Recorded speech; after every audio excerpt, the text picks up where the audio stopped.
7, 11, 9, 7, 6, 5, 2, 9, 8, 7, 6, 5, 4, 3, 2, 1, kill. These are the stakes to make a world in which all of God's children can live, or to go into the dark. We must either love each other, or we must die. Vote for President Johnson on November 3rd. The stakes are too high to stay home. Let's talk about newspapers!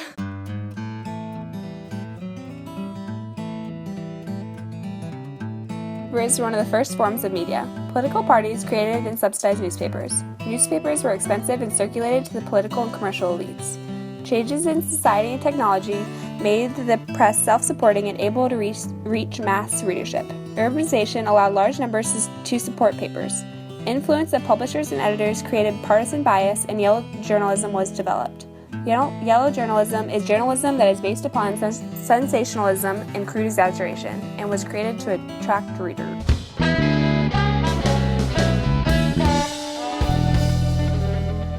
The radio was created in the 1920s. Radio was the first form of electronic journalism. The radio led to immediate reporting of news and allowed the president to speak directly to the public. For example, Franklin Roosevelt successfully used radio to influence public opinion in fireside chats. Before the advent of television in the 1950s, most Americans relied on radio broadcasts for their news. Although fewer Americans rely on radio as their primary source, many people still listen to radio news every day, especially during morning and evening commutes.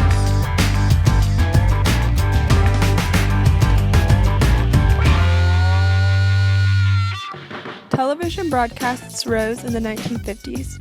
Televised speeches and news conferences gave presidents the ability to communicate directly with the public. Televised candidate debates are important, especially in presidential races. Cable TV has produced multiple news programs rather than just a few choices. Objectivity in news delivery is now less important, as viewers often choose programs that share their views. Televised news is hugely important to the U.S. because more Americans get their news from television broadcasts than any other form of media.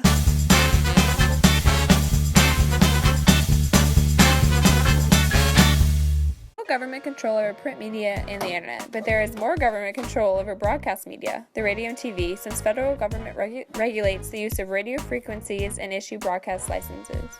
The Federal Communication Commission sets technical rules such as HD-TV broadcast standards. The FCC enforces laws to prevent media monopolies and enforces anti-obscenity regulations and equal time laws for candidates.